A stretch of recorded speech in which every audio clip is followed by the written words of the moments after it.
Now, we talk about birthdays and talk about happiness.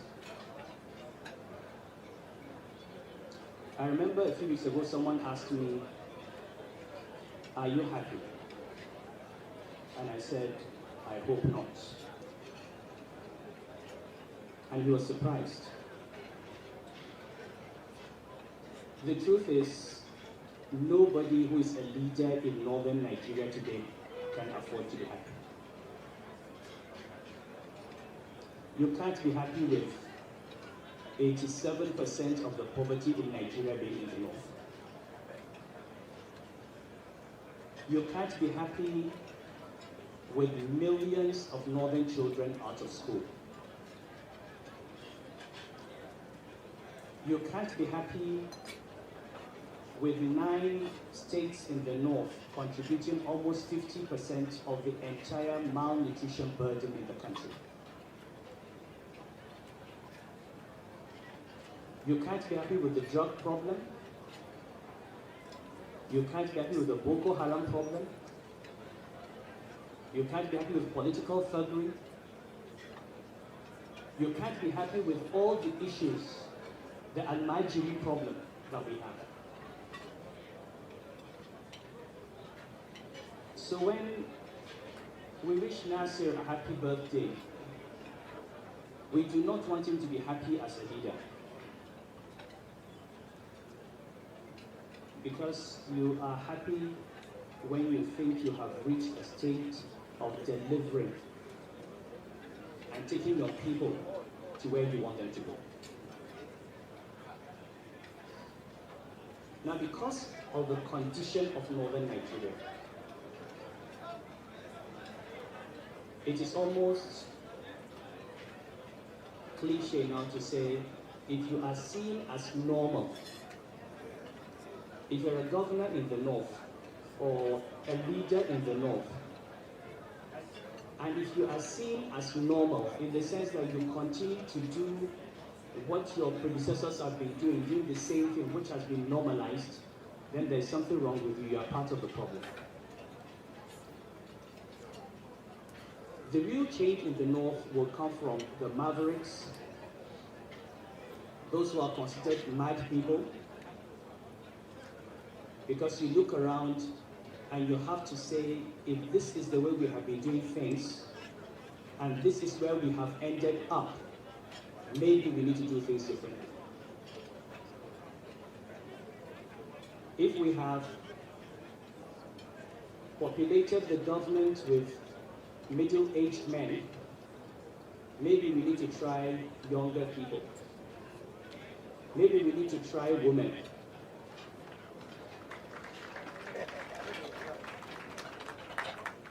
If we have spent our time and our money on physical infrastructure, maybe we need to invest more in the education of our children.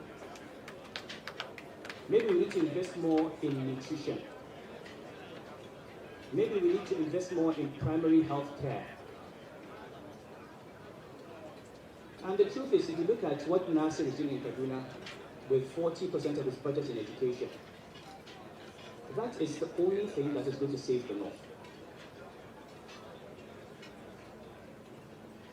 And I know that when we say these things, they don't go down well. We've been saying this for 20, 30 years. If the North does not change, the North will destroy itself. The country is moving on. Quota system that everybody talks about must have a sunset clause. The reason people like Nasir stand up and they're nationalists is that you don't have any sense of inadequacy. You don't need to write on being from Kaduna State or being from the North or being a Muslim to get a job. You go with your credentials, you go with your competence, you can compete with any Nigerian from anywhere. We need to get our northern youth to a point where they don't need to rely on being from a part of the country to get a job.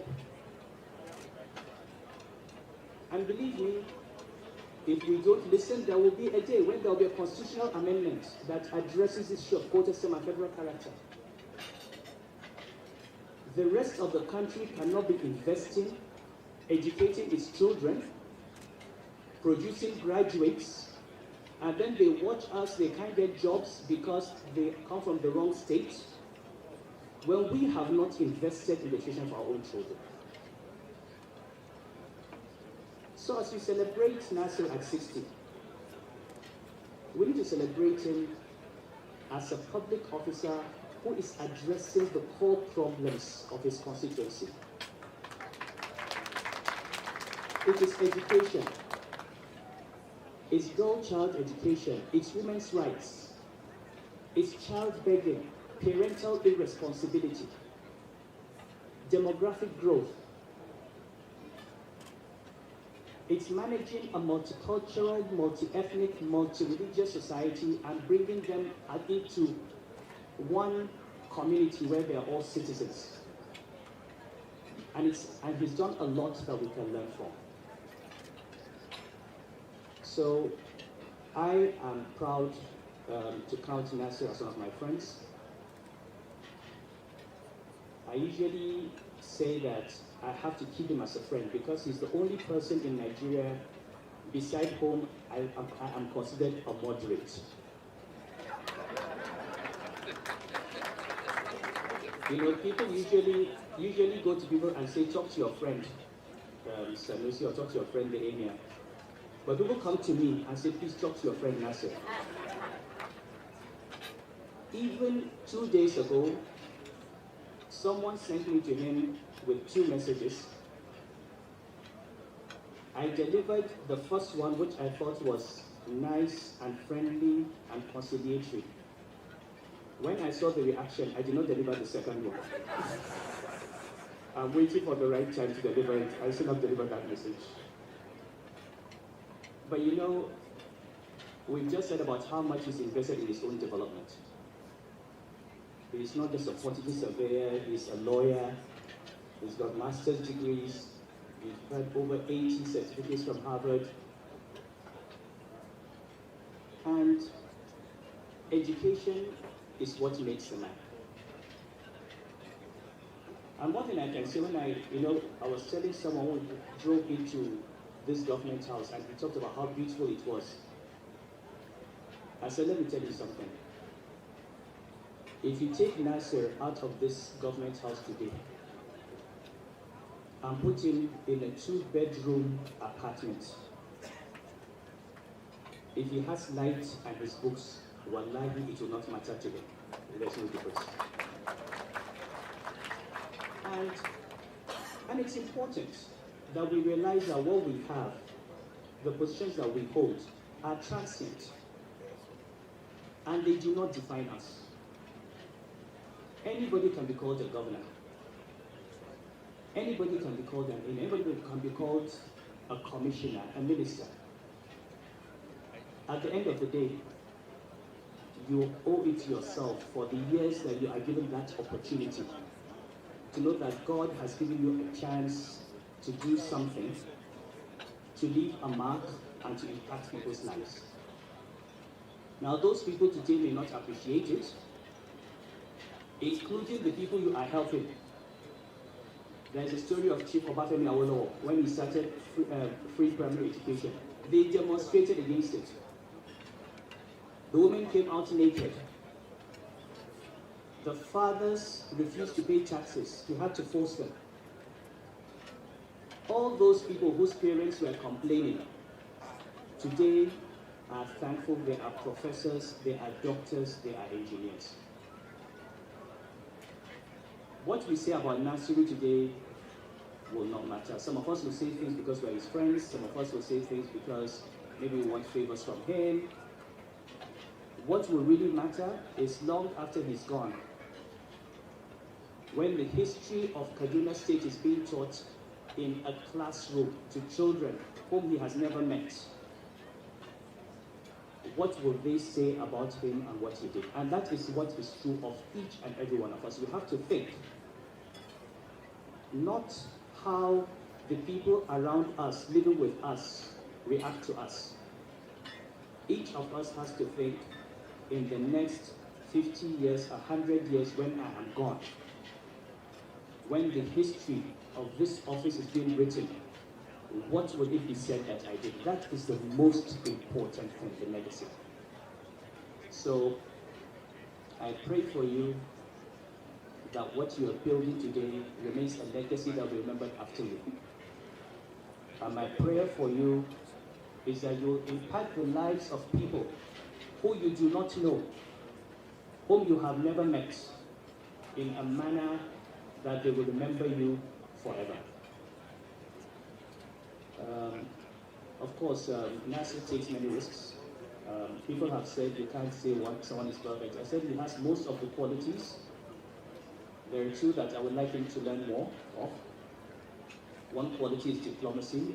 I know it sounds rich coming from me, but but I can actually advise Nasir on being diplomatic today. That is a good thing. He's the one person I can advise on being more diplomatic. The other is more patience with people. Because as we grow older, we realize that not everybody will be at our level. That sometimes what we see with clarity, it takes others a long time to see. And maybe it's not malice, maybe it's not bad intention, it's just that they can't see it. And so sometimes we need to slow down. A final story of, like I said, it takes risks, and he needs to take risks. When he had a problem with teachers in Kaduna State, some of his political friends came to me and said, advise your friend, he's on his first term. He should not take this risk, he can lose the election. So I said, okay, I will advise him, but I know you will not listen to this advice. I mean, I wasn't surprised, I knew what his answer would be. But I came to him, I said, Nasir, some people think you should wait until you get your second term. He said, Your Highness, if the people of Kaduna State want to vote me out because I want good education for their children, let them vote me out. You know, and that is really the attitude. People, you win an election. After you win, you should be governing for the people. You should not be in a campaign mode for 4 years. You were elected to deliver a service, deliver the service. If people appreciate it and vote for you, fine. If they don't, you have done your bit. The biggest risk he has taken, which I saw today, which I will be very careful about taking, is to have a documentary and have your wife talk about you. I'll be very careful about that. I don't know if you saw this documentary, but certainly if anybody offered to interview my wife, I will make sure I edited that documentary before it came out. So on that note, Nasir, you've been part of my life. Hadiza, and then I met Asia and Umi later. Your family to me, as you know. I've known you now for what, 44 years. Makes me feel very old. We can't remember when we met each other. We're probably going to remain friends and brothers and sisters to the rest of our lives, and I do hope that for the rest of our lives we continue to give back. As I said in your house, when someone said to me, continue sacrificing, I said, we are not sacrificing. This country has done everything for us. It gave us an education, it gave us opportunities to earn, it gave us opportunities to serve.